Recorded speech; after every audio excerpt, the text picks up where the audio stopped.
O Amazonas viveu a segunda onda do coronavírus no mês de janeiro deste ano. Com a crise do oxigênio, o estado bateu todos os recordes de infectados, de internações e de mortes. O deputado Wilker Barreto subiu à plenária da Assembleia Legislativa do Amazonas nesta terça-feira para convocar o secretário de Saúde, Marcelo Campelo, a ir ao local explicar quais são as medidas que o governo do estado está tomando para evitar uma terceira onda. A matéria do El País alerta, deputado adjunto, de uma possível terceira onda no Amazonas. E qual é a minha preocupação? Precisamos chamar em caráter de urgência, convidar o secretário de Estado da Saúde e FVS. Eu sou a favor da abertura econômica. O povo estava no colapso. A gravata já estava apertando para matar. Mas nós precisamos olhar as consequências. Nós estamos olhando o Brasil, deputado adjunto, sofrendo com a falta de insumos. Essa janela está acabando. A nossa janela de ação está acabando. Nós não podemos ser pegos numa terceira onda desprevenida, como foi a segunda, agora, no início do ano. O parlamentar salientou que algo deve ser feito para evitar uma terceira onda, que pode vir antes que a população seja vacinada. Possamos preparar o Amazonas para uma possível terceira batalha, ao mesmo tempo que avançar na vacinação para o achatamento da curva. Mas o que pode acontecer, presidente adjunto Afonso, é que a vacinação seja posterior à terceira onda. E nós não temos mais o Brasil para socorrer. Que Deus o livre. O Amazonas passe pelo que passou na segunda onda, sem o governo federal socorrer como socorreu na segunda. Não esqueçamos que nós estamos com o Brasil em colapso. E nós temos uma janela de 15 dias, se é que temos 15 dias ainda. Por isso que eu fiz um apelo para que possamos reunir esta semana. A segunda onda poderia ser evitada, já que o governo teve cerca de 5 meses para se preparar, pois em agosto do ano passado, o pesquisador Lucas Ferrante foi até a Assembleia Legislativa para falar sobre uma possível segunda onda. Inclusive, uma autoridade dessa casa, quando nós alertamos o ano passado em uma Assembleia Pública, questionou que os nossos modelos, onde nós anunciávamos 6 mil mortes para o final do ano, eram alarmistas, que esses números não chegariam a isso, e nós chegamos exatamente à previsão que nós fizemos de 6 mil mortes no final do ano, e exatamente agora nós já temos mais de 8.500 mortes para o estado do Amazonas, o que é lamentável e poderia ter sido evitado. O pesquisador Lucas Ferrante foi convidado do programa Diário da Manhã desta segunda-feira e falou que a FVS não acreditava nem na segunda onda. E foi negado pela FVS que haveria risco de segunda onda. Agora, uma coisa importante, nós utilizamos um modelo que ele é considerado uma ferramenta de frente no enfrentamento da Covid.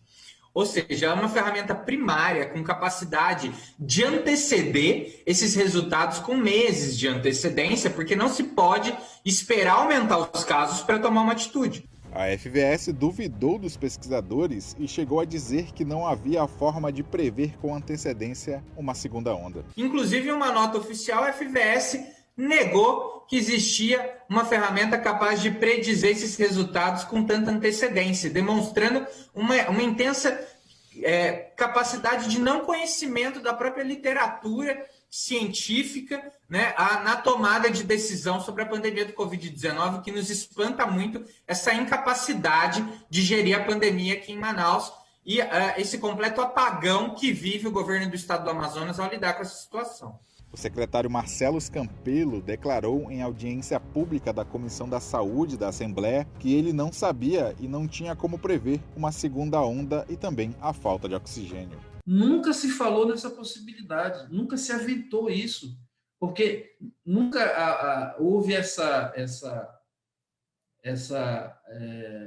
projeção de falta de oxigênio, porque nunca a White Martins chegou a cogitar esse momento. O pesquisador aproveitou para falar que o jeito que o governo do estado trata a saúde do estado, uma terceira onda está por vir. E, infelizmente, o governo do estado do Amazonas, principalmente o governador negacionista da ciência, Wilson Lima, tem tomado todas as medidas para que isso aconteça de fato. Então, o governador deverá ser responsabilizado por essas medidas, porque fez uma flexibilização de protocolos e sem seguir a ciência de fato que embasasse esse retorno da maneira que ele foi feito. Então, é extremamente preocupante o momento que o Amazonas ainda vive. Embora nós tivemos uma melhora no número de casos, isso é muito tímido frente ao número grande de casos que nós tivemos aumentando em dezembro e janeiro. Então, essa queda é uma queda muito tímida ainda dos casos, o que mostra que o Amazonas ainda não saiu de fato do risco e, infelizmente, ruma para uma terceira onda de Covid-19 se nada for feito com maior atenção nesse momento. Após as pesquisas e previsões, o pesquisador tem sofrido ameaças e disse que não vai se calar por conta disso. Em novembro do ano passado, e eu cheguei a sofrer um outro atentado também em dezembro, né? Um dos atentados mais extremos foi uma tentativa quase de sequestro relâmpago, né? Onde eu fui ameaçado, cheguei a ser agredido no braço, consegui me desvencilhar do agressor, registrei e fiz as denúncias necessárias sobre isso, mas de fato existe uma intenção de silenciar os pesquisadores do meu grupo, né, e a mim, e isso é extremamente preocupante. O que o pesquisador espera é que o governo não ignore os alertas e que tome providências para evitar a terceira onda. Achamos extremamente importante que desta vez o governo do estado do Amazonas não ignore esses resultados, do contrário, essas mortes estarão sob a responsabilidade do governo do estado do Amazonas, né? Manaus teve muitos erros ao lidar com a pandemia. A falta de oxigênio que nós vimos não foi basicamente um erro, foi quase que proposital. Poderia ter sido resolvido esse problema com meses de antecedência se os nossos estudos tivessem sido considerados, né? Nesse momento que o Brasil vive, de segundas e terceiras ondas explodindo em várias capitais, em vários estados, uma terceira onda para Manaus pode ser ainda mais devastadora. Porque antes, durante a segunda onda, era só o estado do Amazonas que estava vivendo essa situação. Então, nós tínhamos ajuda do Brasil todo para enviar principalmente suprimentos básicos.